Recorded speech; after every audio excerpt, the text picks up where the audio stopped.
And we're live. Good afternoon, good evening, good night, good morning, wherever you may be. This is scene 4, Changeling Venue. So, there is, or appears to be, some interest in a missive or a letter that was placed outside the comings and goings of Taranar, the central places, the notice boards, the taverns, the inns. A request from one of the nobility asking for people to go on an adventure, or directions given to a place called the Poet's Tower. Very ambiguous information that's been left, but promises of potential riches and negotiations for glamour for those who wish to put themselves forward for this adventure. Do you guys want to meet up prior to entering the Poet's Tower? Yes, for me. Seems wise. Yeah. Yeah, I will probably yell something at Treventin because this is information. Yeah, sounds like a good idea. Yeah. Treventin would be more than happy to go. So, this large board that they have set up in Taranar, that has until recently been covered. Well, it seems to go through phases of posters being slapped and plastered all over it. Most of the sort of plays and cinema events from the Grey World, as well as the Changeling one, is lathered all over this notice board. But until recently, most of those were torn down, and decrees were put forward for the trials of the nobility. This huge scandal that happened. Things are starting to normalise a bit now. Some of the trials have gone ahead. So people are starting to post jobs about finding missing cats and the usual silliness that we get from Taranar and Changelings in general. However, with a certain degree of regality and perhaps a banner or a mon of a feather belonging to a peacock maybe catches your eye, and you're all essentially captivated by this very eloquently written letter that's been placed on this notice board.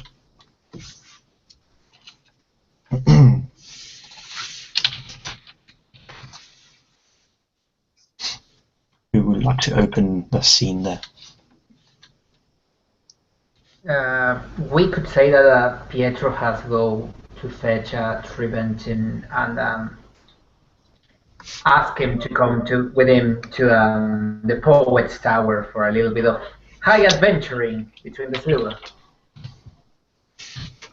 Go for it. When you say high adventuring, does this mean I need to get my spear and armor, or high adventuring as I need to clear my throat and talk with a sweet tongue? High adventuring, a mixture of two, my friend. You might need to stop someone and to charm someone, so I would recommend to bring you both. All right. Citra and her half will text Eve because she heard of venturing on a quest, and prior she knows that Eve misses being in the whole kind of gumption of things, going on grand adventures and stuff, so she's gonna text Eve like, hey, I found something you might like. And she sends her the information telling her to come, bring as many victims, friends, bring friends. Okay. Yeah, Eva will get the text, kind of look down and be like, huh. And look at her subway riding buddy who's sitting next to her. So that he's coming from a dog show. He's got all the dog hair on him. He's coming from a dog show, and he's like allergic to dogs, but he loves dogs. He's a werewolf. Don't you know anything? He's covered in dog hair because he's a werewolf. Oh. Anyway, Zatara says there's something going on. You want to go? All right. All right, we gotta go to, I guess, Taranar? Just text back, is this the Taranar? Or Homefires? Or... Taranar, obviously. Come, Poet's Tower. Hurry, bring cattle fodder just in case. See, like a friend of ours. I don't know, whichever friend you want to bring. Go ahead and text Val too. Person we know and drag him. Yeah, go ahead and text Val too. Be like, I'm gonna go do a thing at Terranar. Wanna come?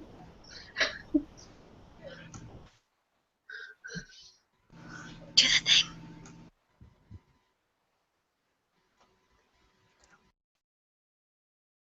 Awesome. Sorry, he's like not responding. So let's go. Yes. Wherever the We next head stop there. is, we get on the appropriate train. Yep. There's an interesting series of transportation networks. Not very particularly well organised around Terranar, as there are, because everything, the geography changes depending upon the whim of those who hold freeholds and the locations. It's not too far off the beaten track, but it's definitely in the areas where the nobles sort of hang out, sort of taking you away. Maybe time is conceptual in Changeling realms. Anyway, it's some time before you arrive at this place. Now, the freehold itself, the location where you meet, it's rolling hills, sort of almost like a picturesque landscape, almost like a painting, as if it would be set out in the way that someone you would read or imagine something if it was written in a book. It's very Tolkien-esque, if I can use the word. And it's actually a place of absolute peace and tranquility. There is sort of features and sort of shaped hedgerows and sort of things like that. You get the feeling perhaps when you approach towards the tower itself, the Poet's Tower. It's very sort of French Revolution, Renaissance period water features, and there's a great deal of elaborate sort of imagery that you see there. The centre points, the jewel in the crown of this place that you're going to, though, when I find a picture, is this. Spires, and again, almost Tolkien-esque can say, in some person's interpretation, ivory, sort of smooth white alabaster stone and sort of golden filigrees on the ramparts of these towers, and the whole tower itself is splendid in all its form. It is a place of music, water, colour, and stained glass. So there's dances of light that seems to shine off this place as you approach.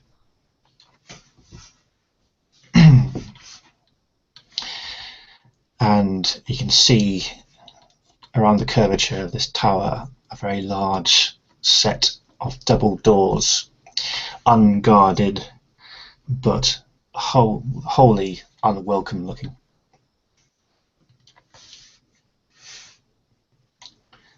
Over to you. Oh, damn, by Hawkins' chair. Alright, let's kick in the door and find some trouble. Can we not kick in the door and try knocking first? Well, I Yeah. guess. Knocking would be very good. Roller is just gonna step forward and knock loudly. Voice coming through and tiptoe or footsteps approaching. Click, click, click, click, click. The sort of like a partition of the main door sort of pops open, and you see someone, sort of a very large set of eyes glaring out at you, sort of round, doe-eyed. Greetings all, greetings. What business do you have at the Poet's Tower? And Pietro shows. We're behind talking them. about the missive that you sent and posted all around Taranar. We're here to inquire about it. Commanding voice. Pietro just shows the sign from under the Baron's arm, like here. Probably read it. Oh dear. Yes, absolutely. Sorry about that. That's right. Sorry. He closes the sort of the sort of face hole and sort of opens up one element of the door, and so you're presented with a sort of a smell of I don't know, perhaps scented roses as the door opens, and you see a doe-eyed bunny puka that stands there, dressed up to the nines, sort of almost with a sort of bow tie, opens the door quite expectantly, and inspects each of you in turn, and goes, welcome to the Poet's Tower.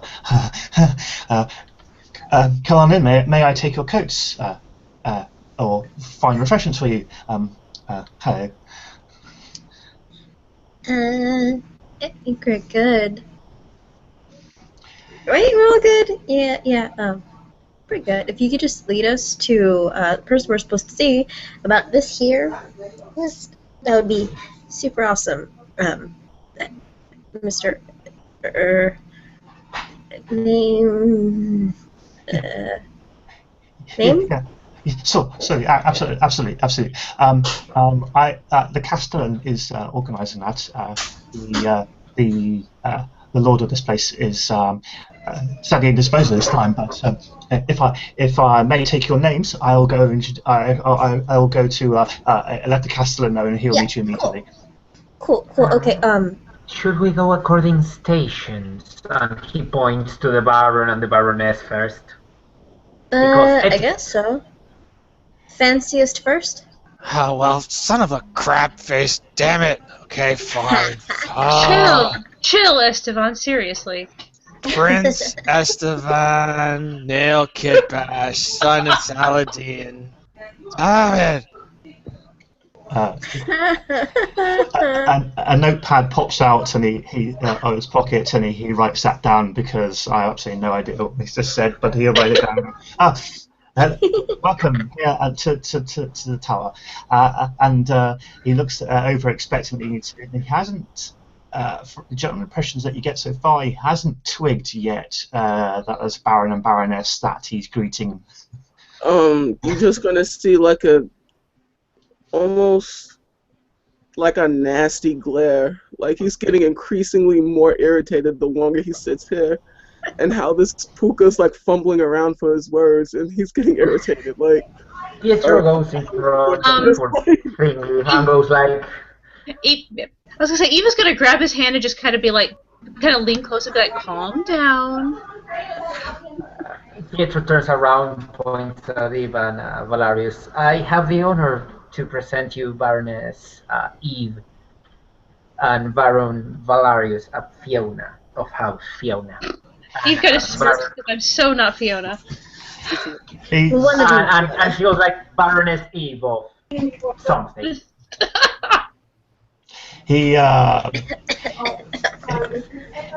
Imagine a sort of a brown spotted rabbit who appears to have all the colour drained from their face, as you mentioned the Baron's title, and he's like, "Oh my God, that Baron! Well, he drops to one knee. Lord, I'm so sorry. I don't do that. You'll give him a bigger ego. Don't do that, please. No. are you trying to get him killed, Satara? We didn't expect anybody of such high ranking and station to come. I'm so sorry. Excuse me. If you just come in and close the door, will disappear and get something more appropriate to that would be. He starts to back away. Oh, good. Tribenton raises his hand, trying to draw his attention. Excuse me. Hello. Excuse me. Hello. Yes. Can we smoke in here? No. Unless, of course, my lord and lady wish to, in which case they are right ahead. Well, I'm with them, so can I smoke? This isn't my home. I'm not the lord of this place. Oh, dear God. Poor Puka. Pietro goes to the poor he says nothing, but he shakes his head. The knocker pulls something out of a pocket in his overalls and hands it to the Slua. Here, smoke this. It's like a little electric one. I don't. What's in this thing? Dreaming tobacco. All right then. So Next in line, I guess. Polaris is going to reach into his pocket, pull out a pipe, and light it. While the rest of the party transforms the room into a Shanghai smoking room, Pietro just points to Triventin and goes like, Triventin, slew extraordinaire. He points to Sitara and goes like, Lady Sitara, royal bard of Queen Anne. Yes, absolutely.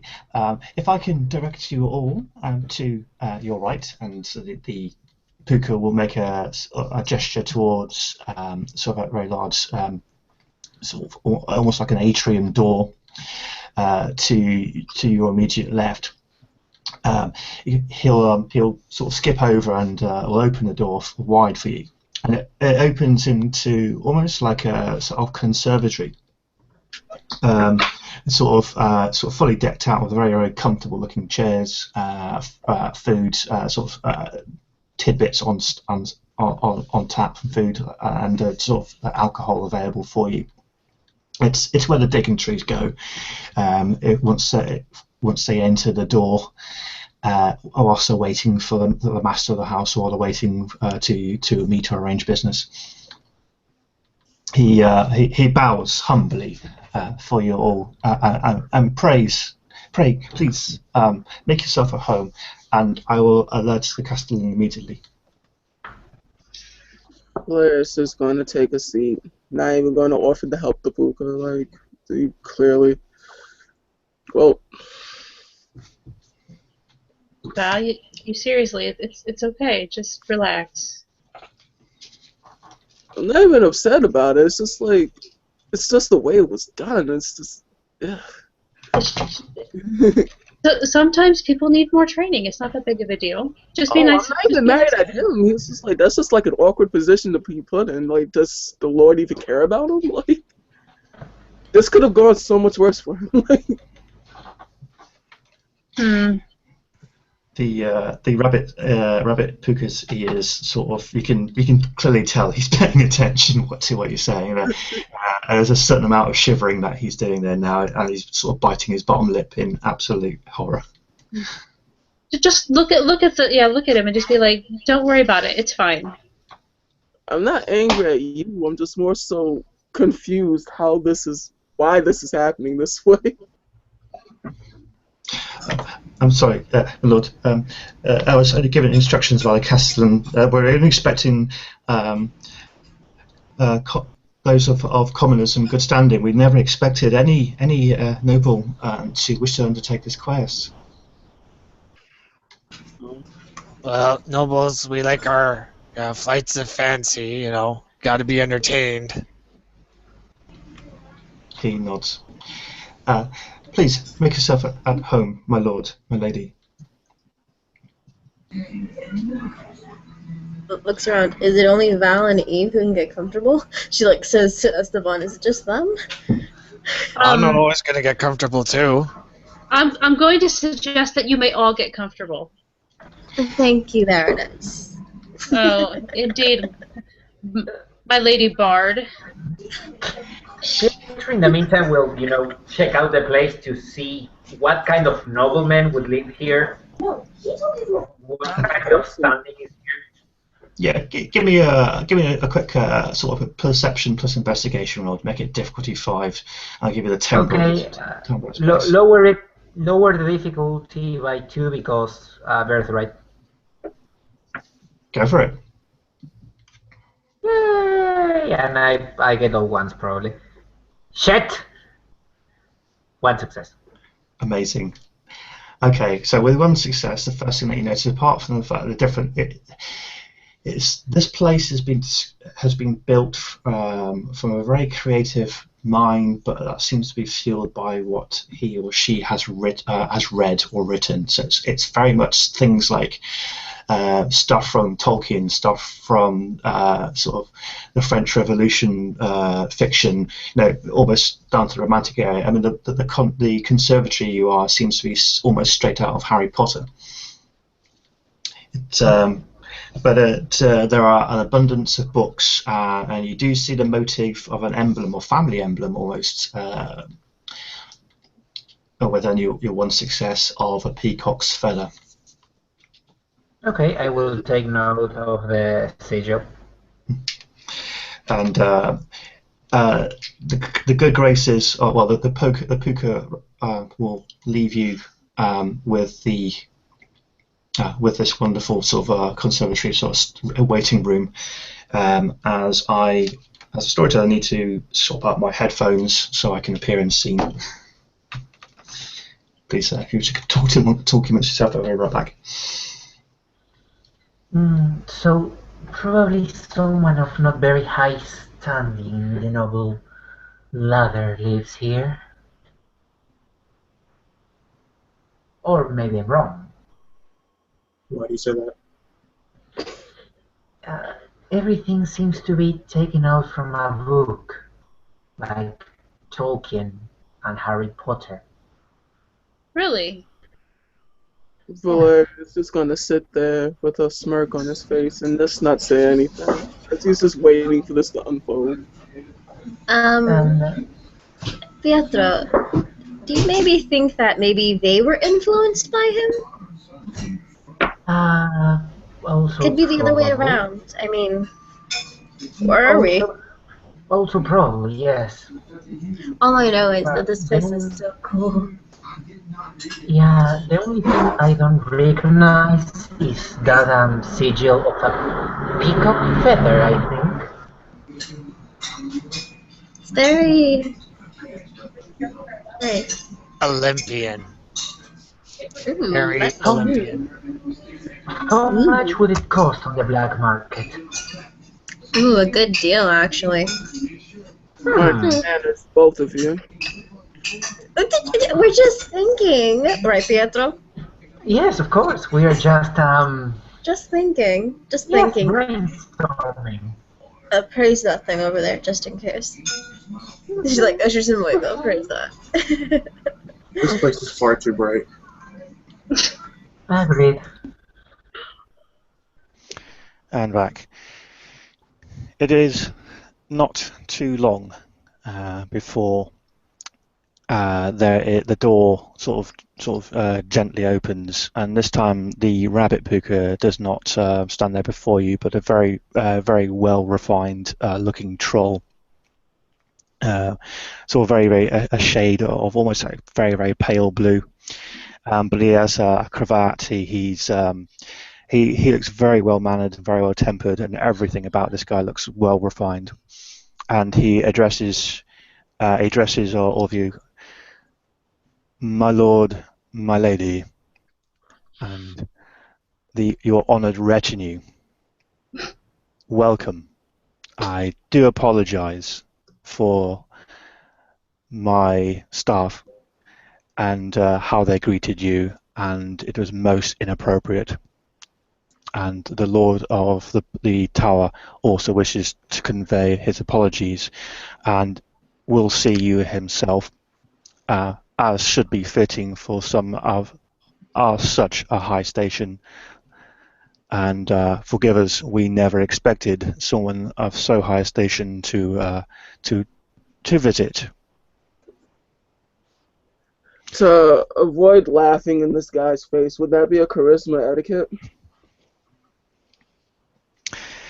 Well, this guy's he's non-noble from what you can see. He's just one of the house staff. So I mean, if you wish to refrain, I guess you can make that roll. I kind of need to refrain too, because it just sounds absurd to me, honestly. Absolutely, go for it. What am I rolling again?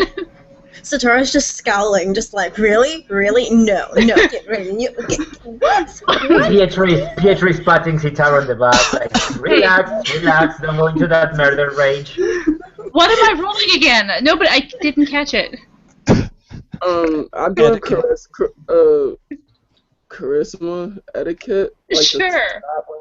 I don't know. It works for me. I'm just like, what the hell? Valerius's face gets very tight, and it looks like he's about to burst into laughter, but he kind of pulls it together. He's just like, all right. I'm waiting for my dice stream to open. It's coming, hopefully. I don't know about you, Pietro, but I'm not rubbing her scaly feet or whatever it is that seals Haskell. Okay, 3 successes. I managed to probably keep a pretty straight face. Valerius is going to lean over towards Eve and say, should we correct him? And whisper in her ear. What? No, she's going to be just like, let's just wait until we talk to the lord of this place or whatever. The master. And then he's going to whisper back, oh, the gods. The gods. Pietro really should be holding Satara back. She's like, yo, hold her back. Although Sitara does have practice being, a servant. Yes. No, I was an assistant. There is a contract. Okay, it was a partnership. I was an assistant. No, but you just said it yourself that, right? You didn't correct him. It doesn't matter because he said his master was coming. He's the one who matters. Yeah, so I don't know, Satara. I think you should calm down. Take a chill pill. I didn't correct him because I didn't see the point. I just think it's kind of stupid because doesn't that mean that everyone who walks around with you is automatically assumed as being, yours? Well, just of course. Aren't you mine? I'm not. You're mine. Valerius just gets quiet and just looks at you, just like, please go on, tell me more. This is the mistake of a lot of nobility. It's like clearly you must be the honoured retinue of the person of station here, but that may give you an indication about whom it is that you're necessarily dealing with. The Grump Troll. Mr. Fancy Pants will again bow his head and say, Lord, my lady, honoured guests, the master of this house will see you now, if you care to follow me. Of course we will. Come on, honey. Damn right. Valerius is going to hold out his arm toward his wife. Come on now, Renew. We must follow. Carry on. Let's be very proper. Let's do. He takes his 15 places behind them. Pietro will whisper into Sitara's ear. The next time they call us retinue, I'm pickpocketing the Baron, I promise. Bless you, Pietro. Bless you. So I was going to hold her head up and walk the 15 paces behind them in a very demure kind of stance. So the first thing that you do notice now that as you leave the sort of the resting area, the sort of the reception area of this keep, is that all of the scullery maids, a lot of the concierges, and a lot of the household staff are all wearing very, very immaculate-looking clothing, have lined up on either side of this carpet that seems to go along the length of the main hall. So the main hall itself is sort of white, sort of almost like a stone masonry that seems to arch off a very, I guess, almost Gothic fashion in a sense, but has these wonderful stained glass motifs that seem to shine a full spectrum of colour into this place. It's very difficult. It's almost gleaming as you walk down this, and in proper circumstances, as the Baron and the Baroness walk past or begin to walk past the start of the retinue, they bow their heads in full deference to the nobility that has with them now. the troll grump himself skirts around. You can see him sort of almost marching ahead towards a set of doors, so he can be there to open the doors for when you arrive.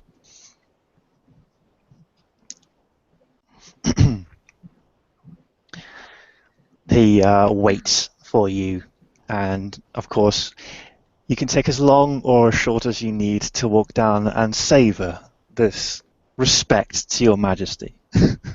Oh God! Just look around, just be like, what? You know, if this place wasn't so stuck up, I would really enjoy being here. It's gorgeous.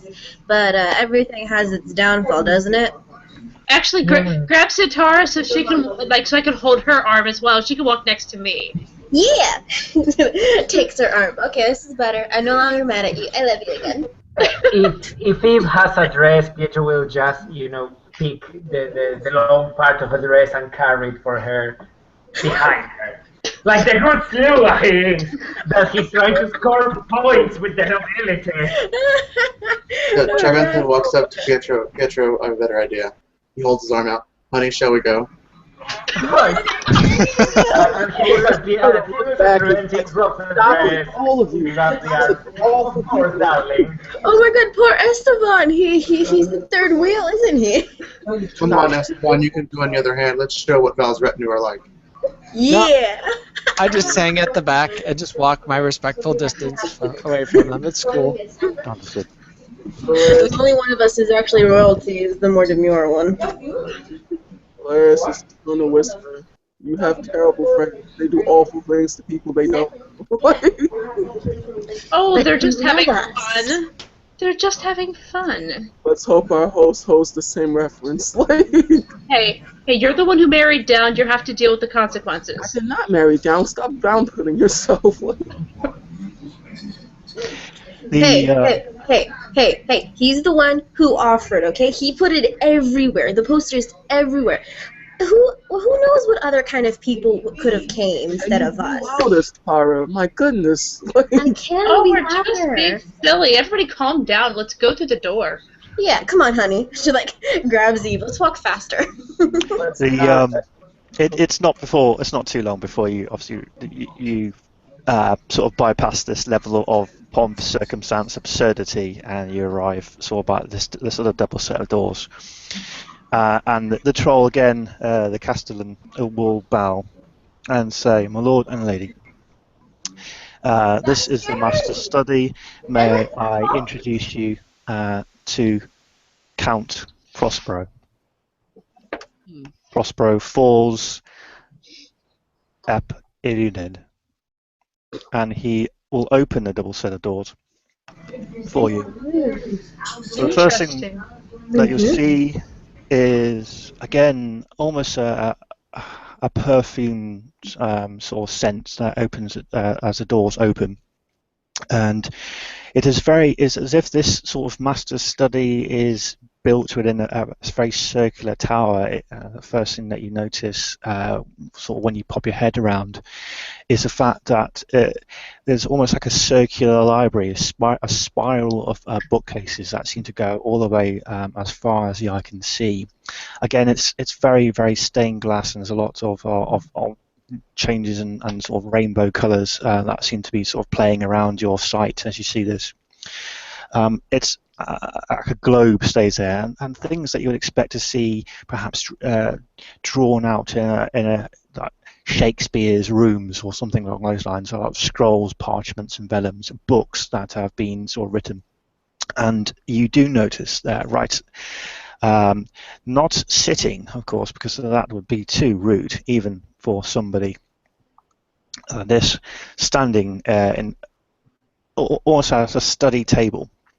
Chairs have been set in a circular pattern around and very, very cushioned and velveted. You'll have let me just put my hand up.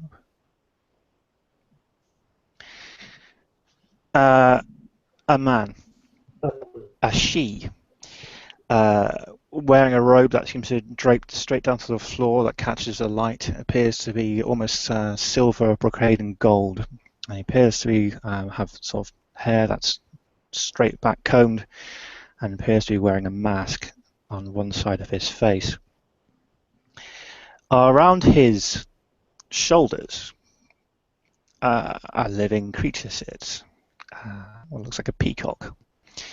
And draped along his right side, almost as if it's baldric or like a mon to his station, is the feathers of the peacock. It's small, it's like a pygmy peacock.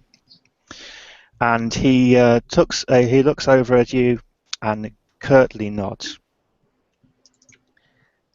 Valerius will bow. Your Excellency. Baron Valerius, your reputation precedes you. It is a great honor to have a general and a hero enter these hallowed halls.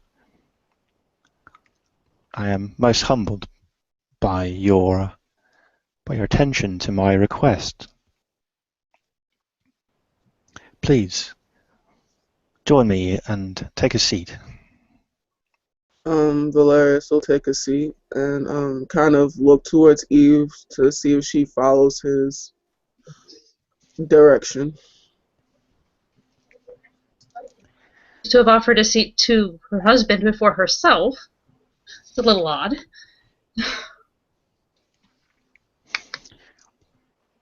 So she just kind of looks baffled for a second and then sits anyway. Pietro will approach the Count and kneel down.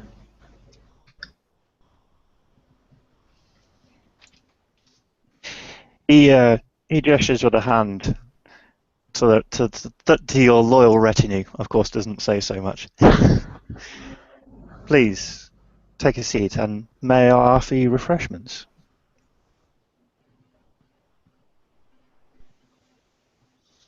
No, I'm quite well. Thank you, sir. Thank you, Your Excellency. I hope the journey to my humble abode was enjoyable and not fraught with the dangers of our time.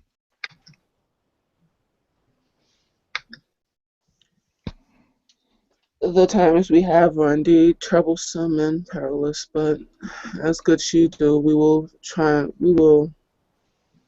build a bridge forward. And if I may ask, how goes your barony and dealing with the issues of court now that the war is over? It's very peculiar that such a current state and political standing that a court hasn't been held, but as for my barony, we endure on. My people and my subjects are they're in good spirits. He nods at this. It is most heartening to hear such a thing, and it is nice to see stability back to our kingdom after such frightful state of affairs, and the Parliament of Dreams and the courts having to work to get to the bottom of some terrible thing that has happened. It is most disheartening that Duke Guile has taken this path, and now perhaps there are friendships that are in jeopardy because of this reason. I can only say for myself that I do not hold the whole House Eiluned for the transgressions of one individual, but I do believe there is more room and more political advancements and more good that can be done for the House, a chance for redemption. He nods at this and goes, "You are most gracious in defense of House Eiluned." And now you notice behind the motifs that he has of his own sigil have been sort of superimposed by the House Eiluned's crest. It is most unusual that I would have this chance meeting with you, Baron Valerius. I had suspected that hearty common folk and squires and perhaps knights wishing to make a name for themselves would attend my halls and seek employment. I think this is quite the time to let the individuals that stand behind me, they should be able to speak for themselves because they too have fought in the war. They as well hold position as heroes, as well as the Bard, as you know, and Tribenton, who worked closely with the Commoner Army, and our good friend Pietro, who has just been redeemed from his very spectacular showing in the Parliament of Dreams, did you not? Yes. The Prospero will nod, and he will procure himself a glass of almost see-through liquid and will stand properly, place his chair back, and will lift the glass to all of you in turn. I am most humbled by having so many heroes of these new tales that we weave for ourselves in my humble abode, and I salute all of you for your hard effort to protect this kingdom and to see the High King's vision for a united kingdom of this world. I salute you all. Did that include me, or just the others around that he'd mentioned? Everyone. He salutes all of you. Valerius will salute him, and then he'll look towards him. But before we begin, perhaps this is no showing on the information of your staff or anyone, how should I say, lack of information that the Baroness that sits next to me is my wife, and I do believe she is due the same respect that I am. As he kind of looks at him directly in the eye. Eva's pretty much doing the same thing, just kind of not staring him down, but definitely meeting the Count's eyes quite directly. He looks back straight into your eyes as well, and will offer a wry smile and understanding of what you're saying, but without saying words. Baroness, I humbly apologize. That is, again, I will deal with my staff as I think I need to, and again, perhaps myself, in how I have addressed yourself. I have heard tale of your exploits as well, and they are equally mighty, and may I say that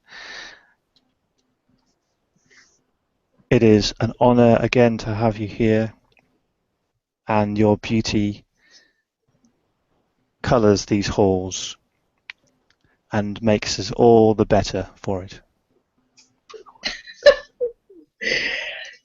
Yeah, I'm right now trying to figure out if that's all just schmoozing or if he actually means it. Is there a roll to make for that? Yes, there is. There's a perception plus empathy roll. We'll try it.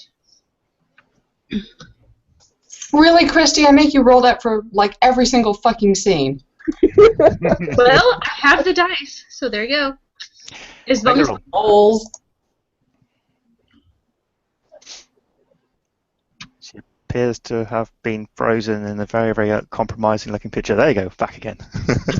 I'm waiting for the dice to come up. They're so slow. If someone wants to roll it for me, that's fine. I have like a crap connection right now. Sure. How many dice do you? Five. Dice. Yeah.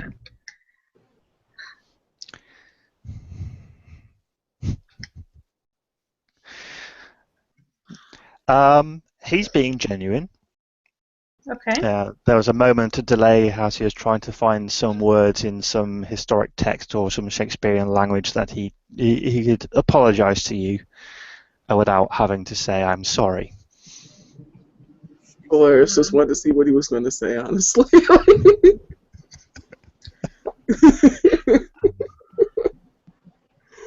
And while we're Okay. correcting things, we're not his retinue.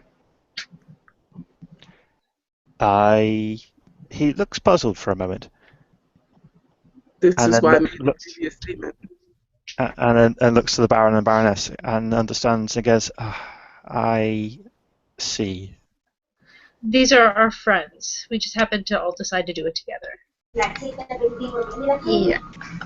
I was trying to put gently that your staff, the way they informed you, might have left out some very important details. His expression hardens, and he nods. There needs to be much correction in this, and I would, on behalf of my staff, he grits his teeth, would like to apologise on their behalf if there any offence was caused or any assumption was made by them. Of course not. Your account. I'm sure you have much time to busy yourself with much more pressing matters, and I wouldn't take it as a personal affront to you. A gentle reminder is all that's needed. You are most kind. Now, I feel, again, perhaps, as you mentioned with myself and my station taking my duties away from the humble pleasantries of meeting honoured guests, there, I believe, was a quest. Maybe not so much worthy of a story in a book, but maybe worthy of a song or two. He will lift a missive, a very elaborate-looking letter that has been folded several times and emblazoned and sort of sealed with a wax crest. Upon it, written in the most sort of beautiful calligraphy that anybody can manage, there is a name. And that name, written across, is Her Royal Highness Faerlyth Nimania Lyn Adri. Faerlyth. I've heard of her. Valerius raises an eyebrow. My apologies. Her Majesty, Faerlyth. Her Majesty. He doesn't quite know how to take that. In a sense of this is the High King's wife.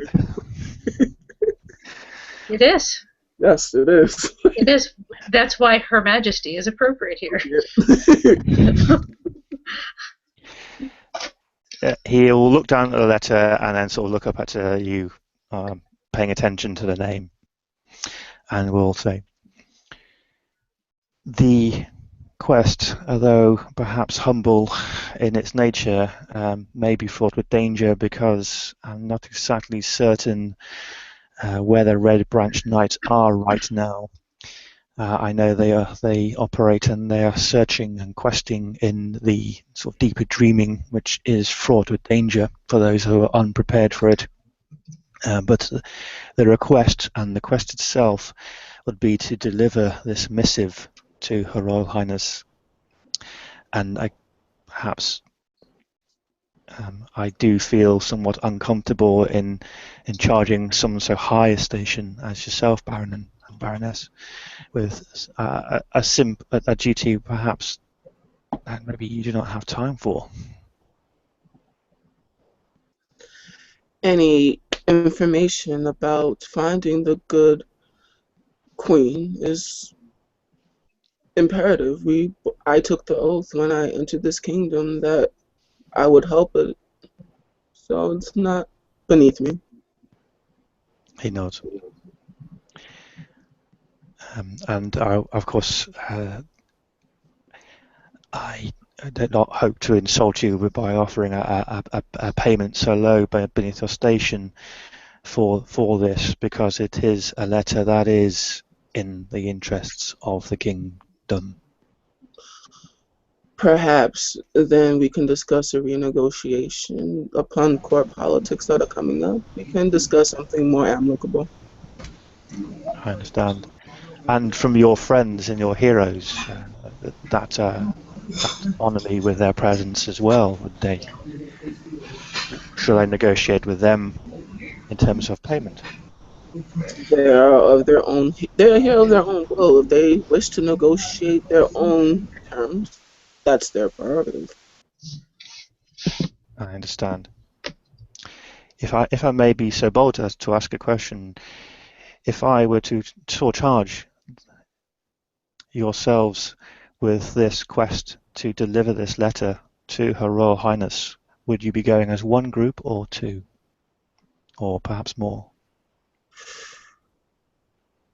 This is something that will perhaps be taken on as one group.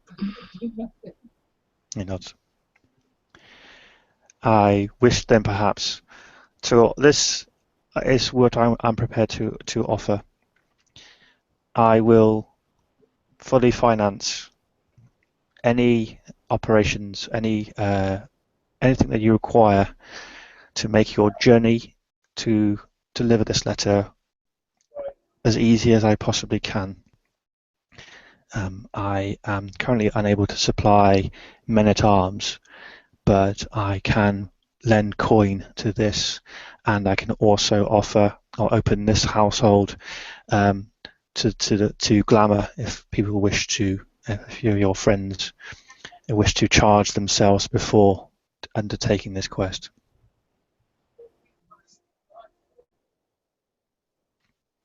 As the Baron looks to each of them to see if they're paying attention to what's going on. Like, they are totally paying attention. Yeah, Totally paying attention. They've actually shuffled taking over. notes. They have shuffled over a little bit. If you haven't even noticed, they're like, "Yep, we're taking notes here."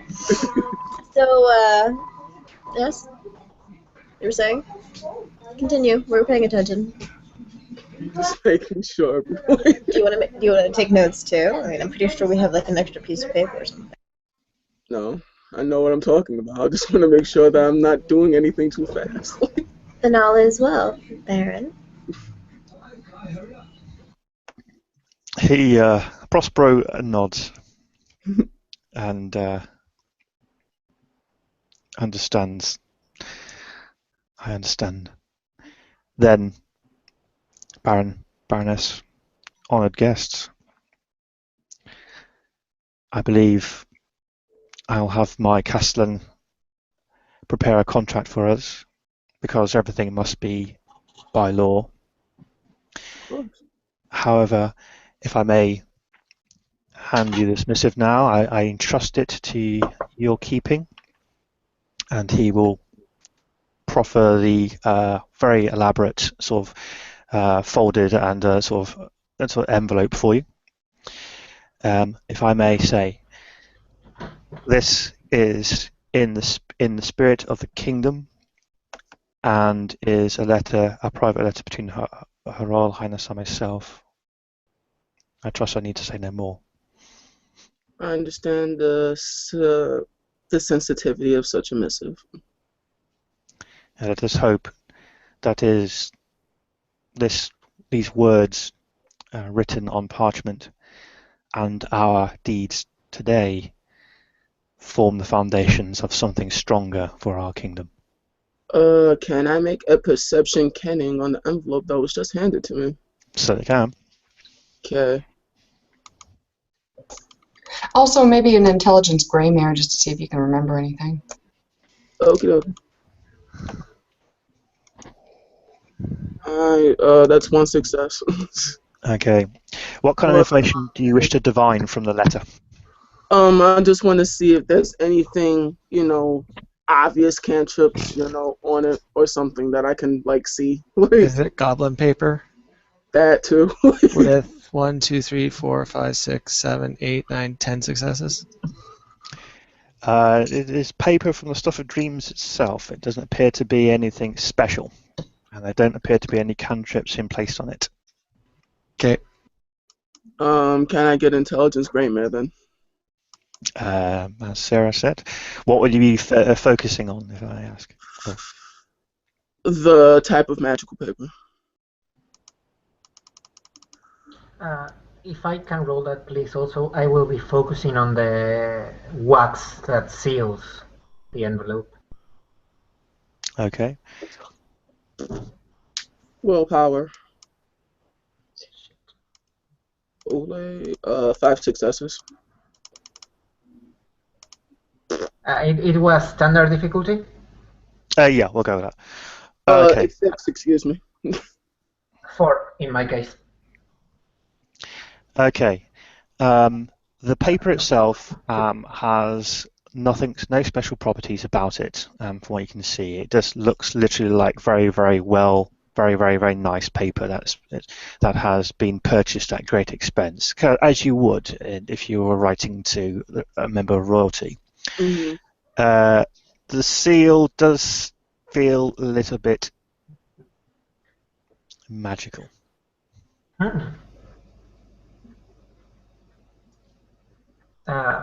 Then Pietro will point that out to the Baron in a whisper, very, very softly.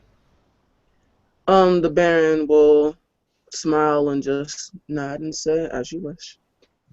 In the Count's direction. Hopefully Pietro can understand subtle communications. Pietro is as Lua, he understands. I see. So perhaps in order to sort of expedite our contractual arrangements, if I'd like to invite you to stay here, if you wish, at the in my humble abode. Room and provision should be made for you should you wish to stay the day. Food and entertainment shall be brought in as something that should be so worthy as my honoured guests here, and he points to each of you. And then maybe individually we can come to an agreement about payment. The Baron will nod. I can only speak for myself, but if the Baroness has other engagements that call her away, I wouldn't dream of taking up more of her time.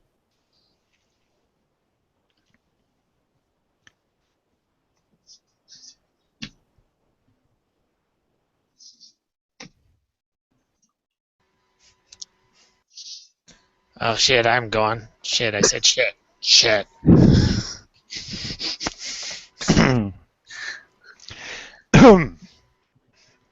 Yes, you should probably say something at that.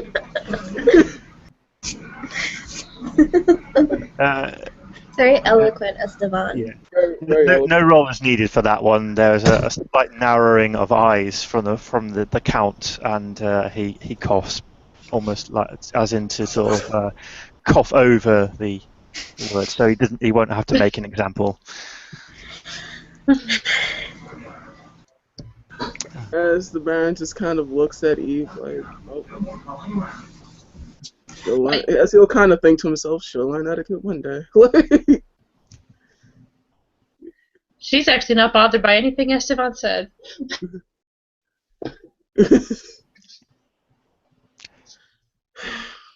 As the Baron says that, I accept your gracious hospitality. He nods. I do as well. It is most fortunate. We would be diminished by your loss, my lady.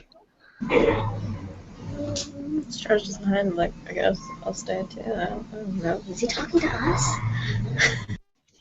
Pietro just shrugs and looks at Triventin. Should we stay? I'd be more than happy to stay, assuming you have proper provisions for some of our unique appetites. He looks at you and will nod. I'm sure provisions can be made for your request. Then I'd be more than happy to stay. Same as me. It is good that that you have elected to stay and indulge in my hospitality. That is, you honour me such, and I understand how busy that you all are. Now, do you have any questions for me at this time in regards to this task that I have set you all?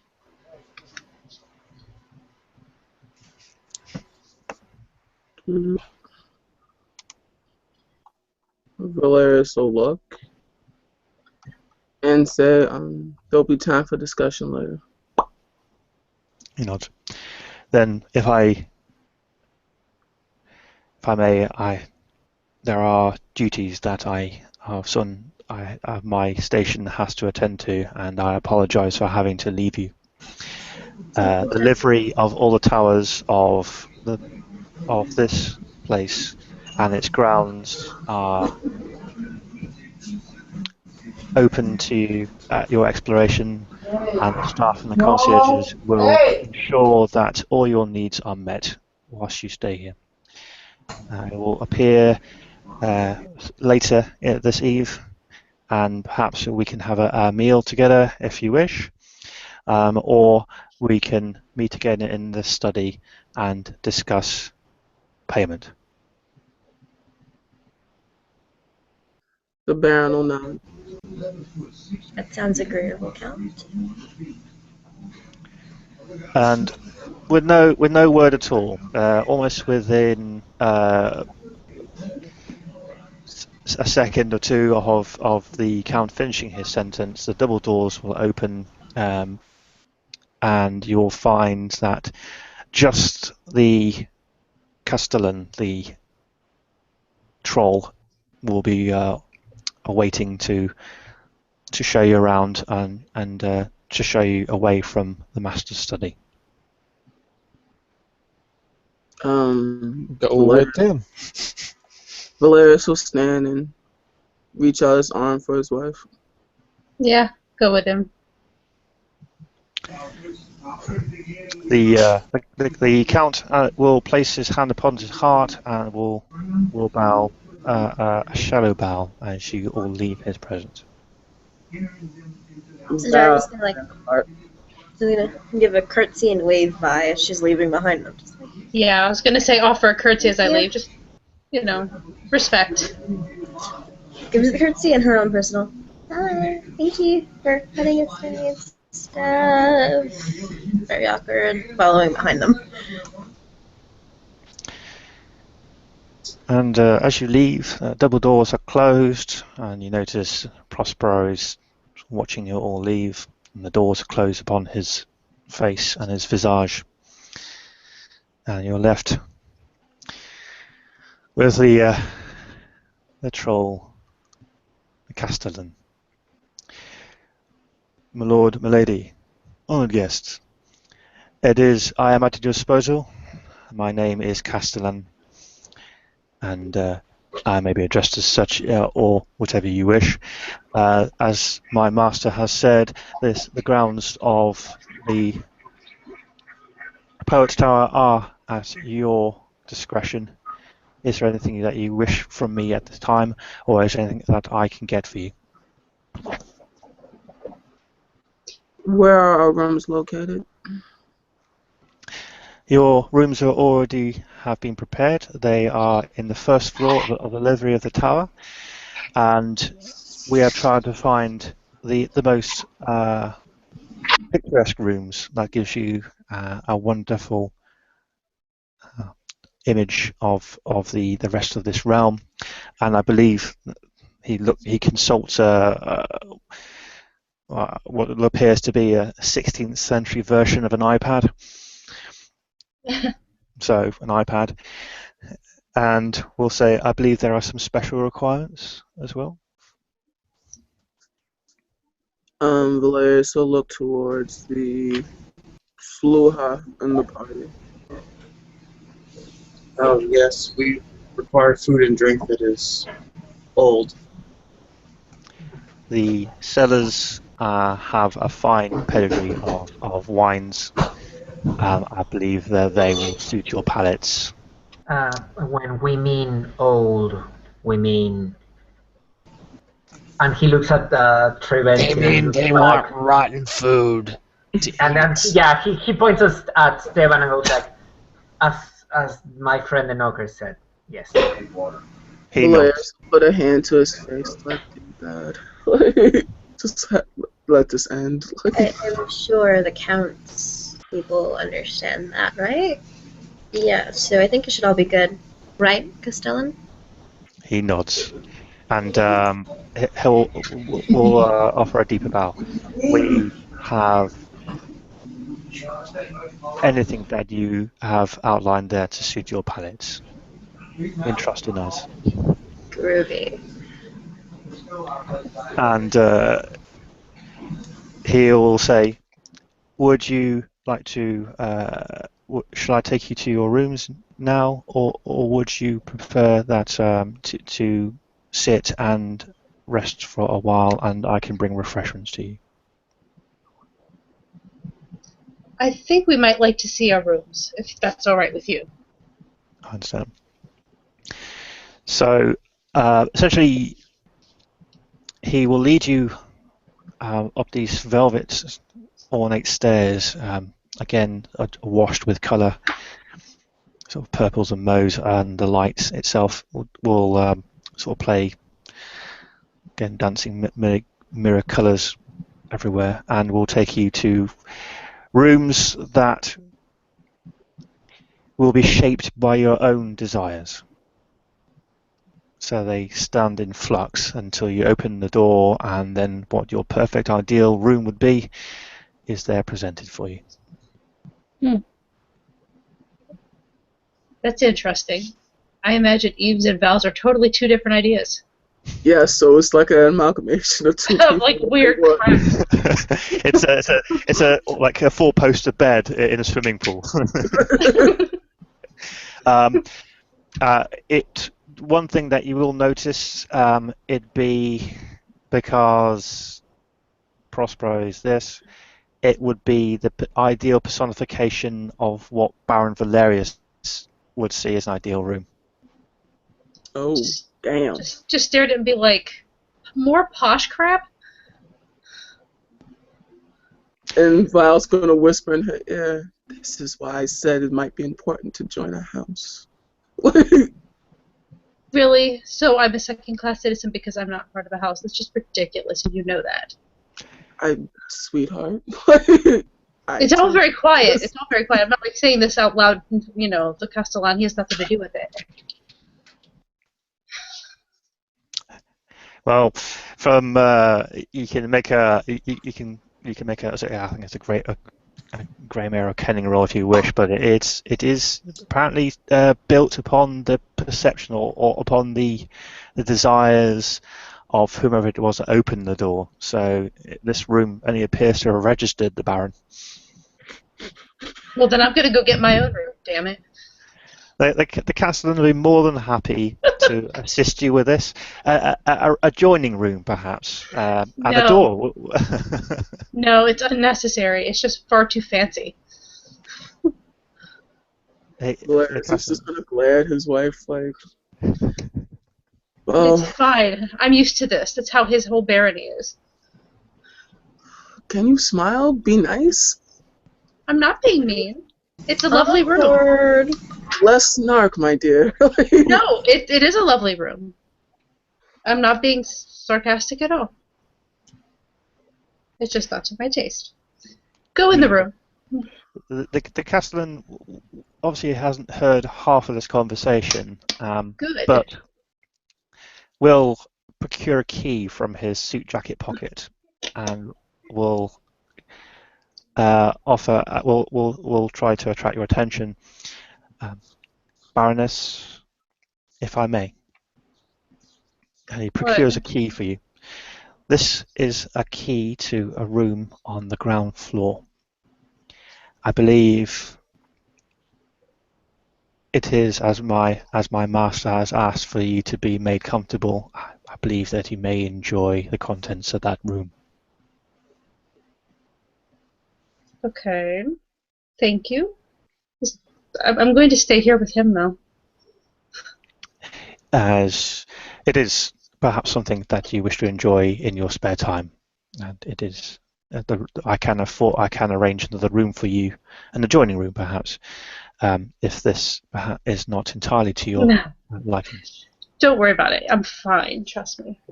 But that key will take you to a place that you may feel or you may enjoy exploring. I appreciate it. And with that, he bows and will sort of close the door to allow you some privacy. Does any of you other fine folk wish to have the Castellan introduce you to your room, or could you all actually give me a brief description of what your ideal room would be? If anyone looks on Pietro's room, it looks like the Queen of England's room. It has deliriums of grandeur that pulls Lua. It is almost as if you had seen it yourself as the door is open for you. I'm the queen now. And he strides into the room. Very Victorian room, by the way. He will kindly close the door behind you to allow you to enjoy the room that you wish. I believe the other Slua, the bard, and whatever the hell. Oh, right, yeah. Terbinden's room would look like an old Victorian room, but it's very dark. Looks like it hasn't been slept in decades. Very dusty, spider webs hanging from the corners.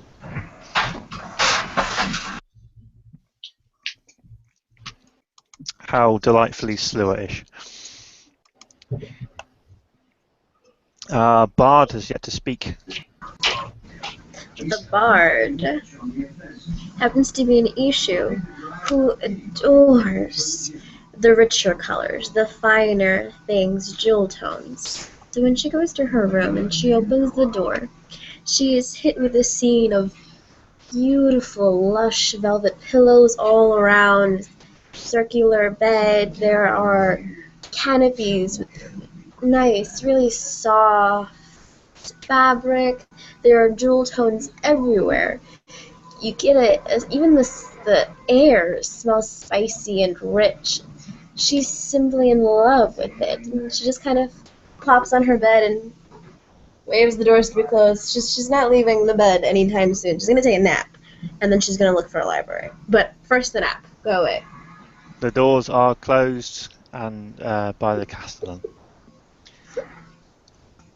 There is one left to speak, I believe. Oh, yeah. So, opens his door and it's total clockwork. Even the floor, has little, giant gears that move inside each other to make the tapestry of the floor. And the bed has, a little gear thing that literally rolls the covers out and back in, and it looks like one of those high, kind of extra floofy, dome-ish beds that you'd see in, one of those, back at home in Kansas kind of thing with the quilt that's really comfortable. And there's, pictures of guns and stuff on the walls, and maybe a hunting trophy or two in a corner. A big, grand clock just ticking away the time. And he's like, Yeah, that's more like it. See you in the morning, Mr. Castellan. Great place you got here. He smiles and nods and will close the door, leaving you to the comforts of your own room. Sarah, would you like to give us an outro?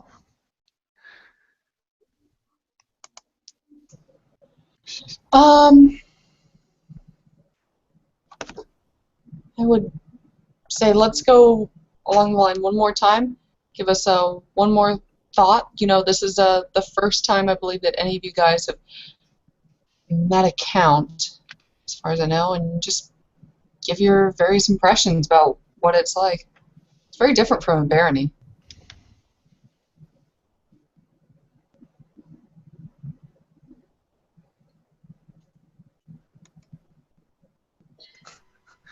well, basically at court I was, keeping my mouth shut so I wouldn't swear. And, he's nailing it, and I don't quite have quite a fond respect for them currently. But, if he wasn't actually involved and I find out that, it doesn't seem like too bad of a jump.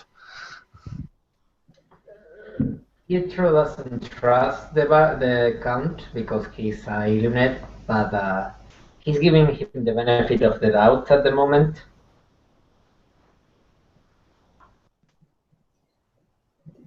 For all that Eve has sort of almost kind of was slightly offended there for a second. Catch that, yeah. Yeah. But at the same time, he seems to be trying to be genuine about it. She's not worried about the Eiluned part because he doesn't seem to have been involved. The one thing she's focusing on is the fact that she's just been hearing about Faerlyth from Morwen.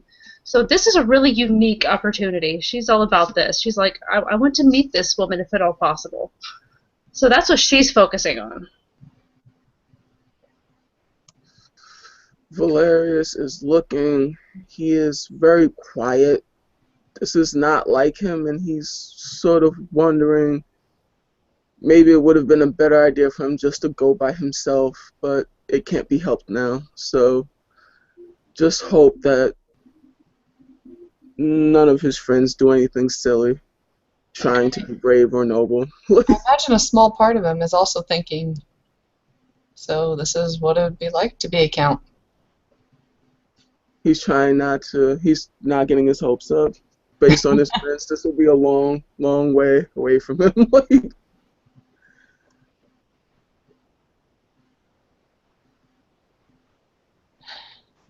Treventon is probably just a little uneasy. He feels a bit exposed. He's particularly interested in interactions between the Count and the Baron. That's the first time he's seen, really, Baron Valerius interact so much with someone of a higher station. Just kind of gauging how he handles that scenario. He's immediately distrustful of the Count, but that is just his way. An Eiluned versus a Slua, yeah. Yeah, I can imagine. He's a little torn because, he has a pseudo-friend in House Eiluned. He's swore that he would help them, but he doesn't know this particular Eiluned or anything about him. Gotcha. What's Satara think about all this? Satara, it's not... She's seen how other nobles act, especially to other people of lower or even higher stations. She's slightly impressed with the way that Val handled himself, because he did really well, she thinks, but she doesn't trust the Counts. She doesn't trust actually a lot of nobles due to her recent work, having to entertain them. A little bitter, but she's curious on what the missive is. Why would the Count entrust such an important message with whom he expected to be commoners, even slightly titled commoners nonetheless, but commoners? He seemed very surprised to have a baron of all people come by.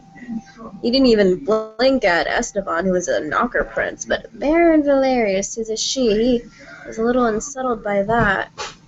She wonders just what the missive is and what's the true mission. She's curious. And she knows Val is probably hoping that his friends, including her, probably especially her, don't do anything stupid.